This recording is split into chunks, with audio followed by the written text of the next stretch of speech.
Sejam bem-vindos, nação, uma excelente segunda, uma boa semana e vamos aqui com mais um vídeo no canal trazendo essas últimas informações desse mercado da bola do Flamengo, de saídas e também de possíveis chegadas. Além disso, um corte do Band Esportes trazendo bastidores dessa briga entre Bap e Leila. Se inscreva no canal, deixa seu like, se quiserem deixar a opinião de vocês aí nos comentários e vamos com o vídeo.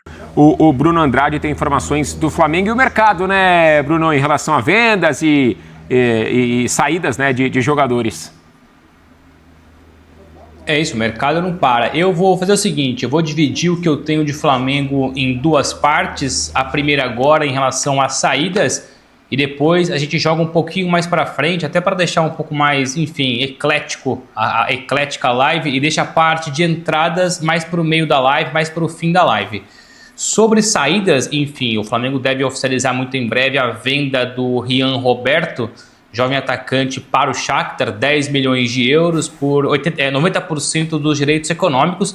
É uma negociação que já começou a ser desenrolada na semana passada, vai ser fechada agora. O José Boto, diretor esportivo português do Flamengo, está na Europa para fechar não só essa negociação com o Shakhtar, curiosamente ou não, coincidentemente ou não, o Boto já trabalhou no Shakhtar, conhece todo mundo lá dentro, a equipe técnica, a diretoria, dirigentes, então isso evidentemente que facilitou essa negociação e o Flamengo não para por aí. O Flamengo definiu o seguinte, 15 milhões de euros ou mais ou menos 15 milhões de euros em vendas para aí então começar a mexer em entradas. Enquanto eles não conseguirem atingir esse budget de mais ou menos 15, o Flamengo naturalmente que observa jogadores, conversa com jogadores, mas só avança mesmo de forma concreta quando atingir então 15 milhões de euros. Conseguiu 10 pelo Rian Roberto. Na teoria faltam 5, podendo ser 6, 7, 8, mas a ideia é pelo menos 15. E o nome agora que o Flamengo trabalha para negociar, já está muito claro, está muito bem definido internamente, é o Wallace Jan.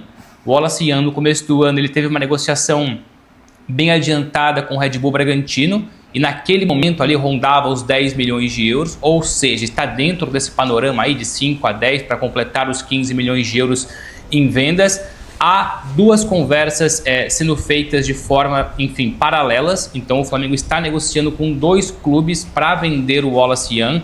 Não me explicaram qual que está mais à frente, qual que está mais parada, qual que está mais avançada, mas a ideia é definir isso quanto antes, possivelmente essa semana. E assim que vender então o Wallace Jan por pelo menos 5, mas podendo evidentemente atingir ali 7, 8, quem sabe até 10, por que não? Porque como eu disse, ali o limite é 15, o que vier depois disso é lucro. Então o Flamengo já negociou o Rian Roberto, vai negociar o Wallace Jan, que tem aí então duas negociações, duas conversas em andamento. Assim que definir também a venda do Wallace Jan, o Flamengo põe para frente, mesmo de forma mais concreta, as negociações de entradas. E já assim, algumas negociações em andamento, algumas conversas em andamento, posições muito bem definidas, mas aí em relação às posições e quais são esses alvos, eu falo mais para frente. Para já então, as saídas, Rian Roberto e muito em breve o Wallace Jan.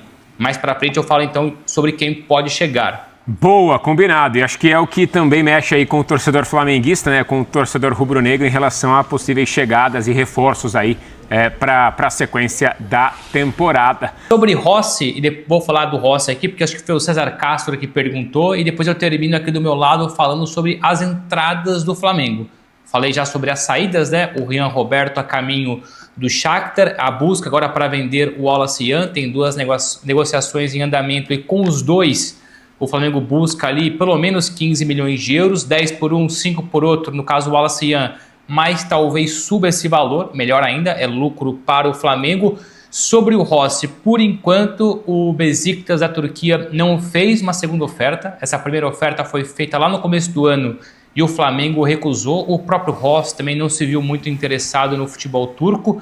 Semana passada trouxemos no Fala Fonte de forma exclusiva que o River Plate cogita ali uma mudança no seu gol, na sua baliza, e se porventura vender o seu goleiro titular jovem, vai ao mercado em busca de um experiente e o Rossi passa a ser o alvo prioritário, ou pelo menos os principais alvos. Então até agora, como não vendeu o atual goleiro, não fez proposta pelo Rossi, o interesse continua. Por enquanto então, Rossi mais do que garantido no Flamengo, lembrando, ele tem contrato até dezembro de 2027. Sobre entradas para o Flamengo guarda mesmo uma caixinha muito bem guardada, os nomes com quem já tem conversado ou explorado, mas depois de, enfim, tentar insiste aqui, insiste ali, a gente vai conseguindo novidades, detalhes. Aquela questão envolvendo um volante, alguém que tem ali semelhanças com Danilo, com Marcos Antônio, isso foi colocado por enquanto em banho-maria. O Flamengo prioriza hoje, primeiro, no caso, essas duas vendas que eu falei, e quando for atacar o mercado em relação a compras, busca 2 jogadores, 2 posições. Uma já é de conhecimento público há muito tempo, já não é de hoje, a busca por um 9, alguém para ser a sombra do Pedro. Lá atrás foi a tentativa de contratar o Caio Jorge, não deu certo, o Cruzeiro fechou a porta. O Flamengo continua então bem definido em contratar um atacante que possa fazer sombra para o Pedro, no caso então um centroavante, um camisa 9. E a outra prioridade nesse momento é o famoso 2 em 1. O Flamengo busca no mercado um jogador que seja extremo, no caso ponta, mas que também assuma o papel de camisa 10, quase como se fosse o Arrascaeta do começo do Arrascaeta, alguém que fazia várias posições, continua fazendo evidentemente, é um cracaço o Arrascaeta. A busca então passa por ser um jogador que tem ali características de Arrascaeta, joga aberto, joga centralizado, o Paquetá muitas vezes também cumpre essa posição. O Flamengo definiu exatamente isso, um 9 e um ponta / camisa 10. A hora que conseguir fechar essas duas contratações e depois tentando entender se alguém mais pode sair, dependendo, claro, de ofertas, aí sim o Flamengo se movimenta. Já não é de hoje que se fala de um volante, como eu disse, um lateral esquerdo, mas isso tudo é colocado, como eu disse, em banho-maria. Prioridade máxima, atacante, 9 e alguém que faça beirada / camisa número 10. Esse volante foi falado até no Marcos Antônio, né? Jogador que é de São Paulo, né? Acho que foi especulado também no Flamengo, né? É isso. Não, teve conversa mesmo, não foi nem só especulado. O Flamengo chegou a sentar frente a frente com diretores do São Paulo, em São Paulo, para tentarem descobrir ali se tinha condições de avançar ou não com essa negociação. Ela não foi para frente. O Danilo é um nome que sempre paira ali da Gávea, no ninho do urubu, mas por enquanto não é opção, por vários motivos, entre eles financeiros. O que nós já falamos aqui várias vezes se for contratar um volante, a ideia é contratar alguém com características de Danilo. Não será o Danilo, é com características de Danilo. O Marcos Antônio cabe na perfeição nesse perfil. O Danilo, só até, se eu perdi algo, você me corrija, mas o Danilo, por conta do dinheiro, você até tinha dito, né? Só o Palmeiras poderia chegar no valor que o Botafogo quer. Mas por que o Flamengo não chegaria nesse valor também, já que é um cara, por exemplo, que acho que na ideia do Flamengo seria ideal porque o time precisa? Por que o Flamengo não chegaria nesse valor que só o Palmeiras chega? O Flamengo tem condições para chegar, tem dinheiro em caixa, está fazendo agora esse equilíbrio aí com algumas saídas. Não é por uma questão, também é por a questão financeira, mas não por falta de dinheiro. O Flamengo, se organizar, pagaria o mesmo que o Palmeiras paga.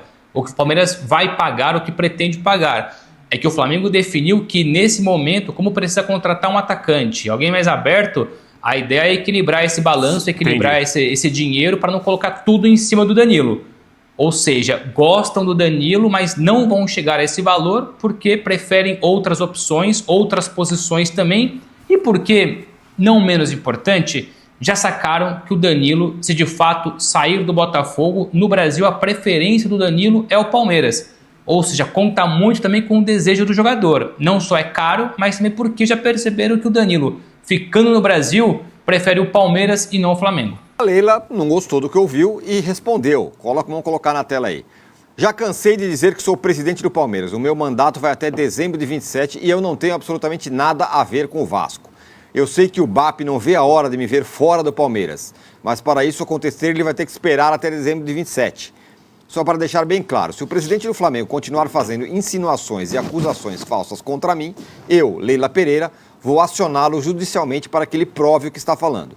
Não aceito que ele siga me envolvendo em assuntos com os quais eu não tenho qualquer relação. Para começo de conversa, quem é o BAP para dizer o que eu posso ou não fazer? É muita pretensão esse indivíduo querer cuidar da minha vida. Aliás, não só da minha vida, mas também da minha administração no Palmeiras. Ele é presidente do Flamengo e deveria falar apenas sobre o clube dele. Será que tudo isso é medo de mim?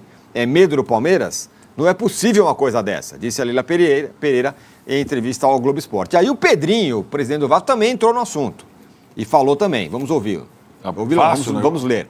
Já cansei de dizer que sou presidente do Palmeiras. Não, esse aí é a Leila Pereira falando, viu? Estou lendo aqui, mas não é. Não, vem não. Não é ele. Pedrinho tá parecendo o Chuck Norris, Não vai confundir as Não vai coisas. confundir, não vai confundir. Vamos colocar daqui a pouco. Temos as aspas do Pedrinho ou teremos?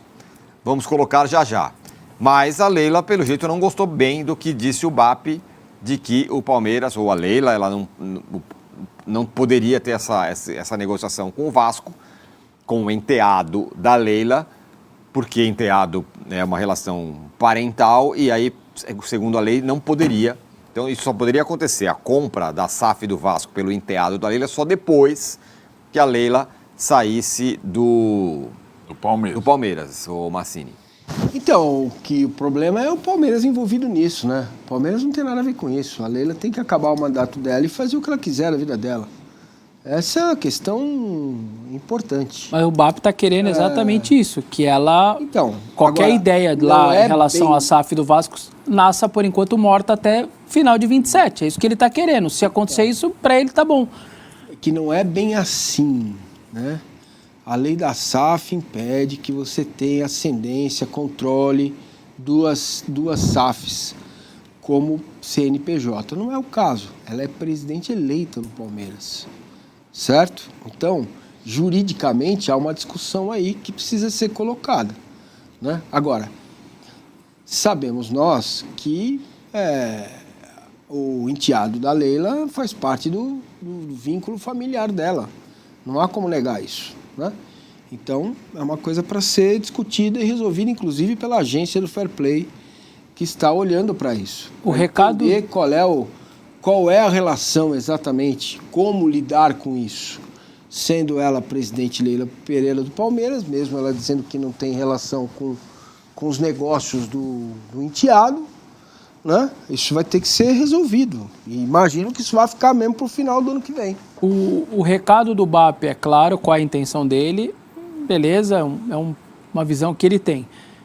Acho que ela mata o argumento dele dizendo... Espera até 27, quando eu sair. Então, ela está dizendo que não vai, em nenhum momento, ter os dois vínculos. Isso não vai acontecer até 27. É que o Vasco tem pressa, né? Isso, aí que tá. Aí entra o Vasco com a pressa do Vasco. Exato. Porque para ela, pelo visto, não tem problema esperar, para assumir lá, ou ela, a família dela e tal. E aí vai ter outra discussão. Se ela assume a SAF do Vasco, ela passa a ser conselheira vitalícia do Palmeiras depois de eleita. Isso. É outro conflito. Aí é outro conflito. Ela teria que entregar o cargo ali dela. Ela teria que se desvincular. Se ela for assumir de fato o Vasco. Só uma coisa de mostrar. O finalzinho que eu concordo bastante com ela, me incomoda bastante também o BAP ficar querendo dar palpite e falando de um monte de outro clube sem ser do Flamengo, cara. Isso daí, sinceramente, fala do Botafogo, quer se meter na administração do Botafogo, do Vasco, isso daí, eu acho que não é o papel. Eu ficava pé da vida com o Andrés, que ficava enchendo o saco do outro clube, falando, dando opinião, faz aquilo outro, não sei o quê.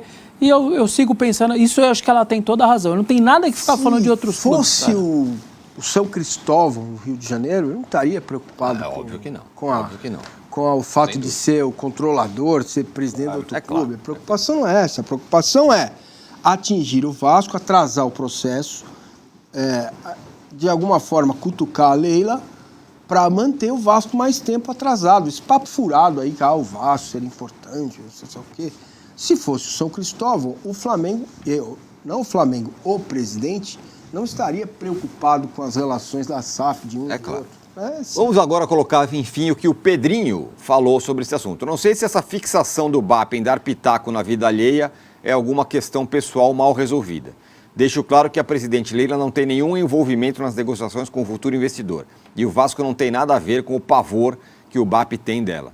Será que espernear tanto é cortina de fumaça para encobrir movimentações nas sombras dos bastidores? Se for, aviso que não vai funcionar. Em vez de falar do que não sabe e inventar conflitos onde não existem, o BAP deveria concentrar essa energia enfrentando seus próprios, com o mesmo patrocinador do campeonato, como ter o mesmo patrocinador do campeonato, ou a questão da licitação do Maracanã. Será que esses casos não são de justiça? O Vasco não conduz nada fora da lei. Qualquer operação será submetida com transparência aos órgãos competentes e qualquer questionamento será discutido nas vias próprias, sem espetáculo, como deve ser. Meu compromisso é com a legalidade dessa operação. O novo investidor será anunciado em breve aos poderes do clube, aos conselheiros, aos sócios e aos torcedores, que são a quem essa negociação interessa. Ninguém pediu a opinião do BAP, disse o Pedrinho. Também foi duro o Pedrinho, hein? Ainda falando sobre a questão do patrocínio e tudo mais.